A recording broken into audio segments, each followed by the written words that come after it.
The Notebooks, June the 19th, 1943. I would like to explain a little by way of introduction. I was praying.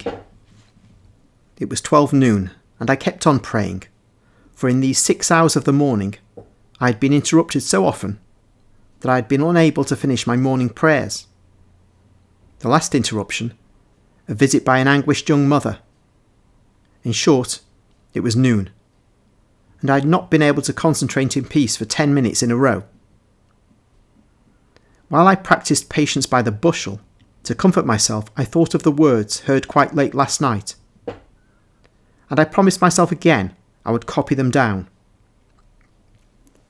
And there's a footnote saying see June the 7th, but I won't go there. And I promised myself again that I would copy them down to give some sweetness to my heart, for they are words of a very lofty tenderness. My soul was left perfumed by them. But here I have to stop praying to write what I am copying now, which seems to me to be a reply to one of your questions expressed in a letter, a question I was no longer thinking about. And now that I've introduced this preface, I shall go forward first copying today's words, and then the ones last night. Jesus says, "Some days ago, Father wrote that he was perplexed about the true source of the spiritual scourge. Quotes, for a kingdom divided within itself is no longer a kingdom. Unquotes. I will show Father that this can be, for the division is purely apparent. Lucifer, in his manifestations, has always sought to imitate God. Just as God has given every nation its protecting angel, Lucifer has given it its demon. But as the different angels of the nations obey a single God, so the different demons of the nations obey a single Lucifer. The order given by Lucifer in the present episode to the different demons is not different according to the country. It is a single order for all, by which one understands that the kingdom of Satan is not divided, and thus endures. This order may be enunciated as follows: sow horror, despair, and errors, so that the people will separate themselves from God, cursing him. The demons obey, and sow horror and despair, extinguish faith, strangle hope, and destroy charity. Over the ruins they sow hatred, lust, and atheism.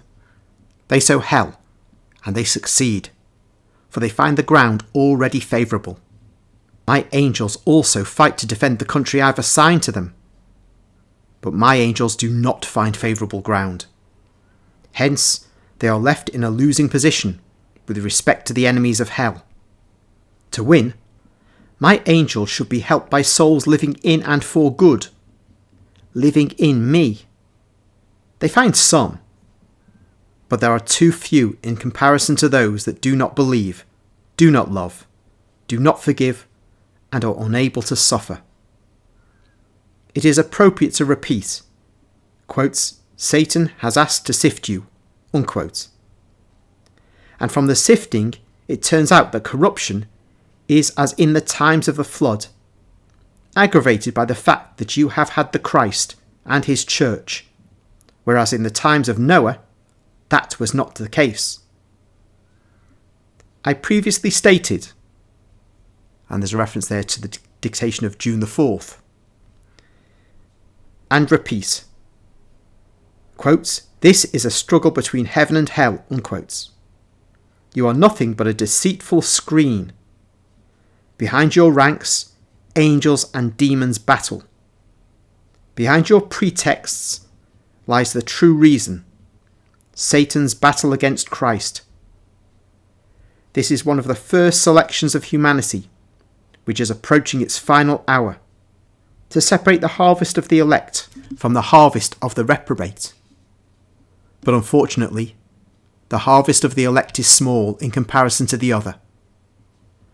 When Christ comes to defeat the perpetual adversary in his prophet, he will find few marked in their spirits by the cross,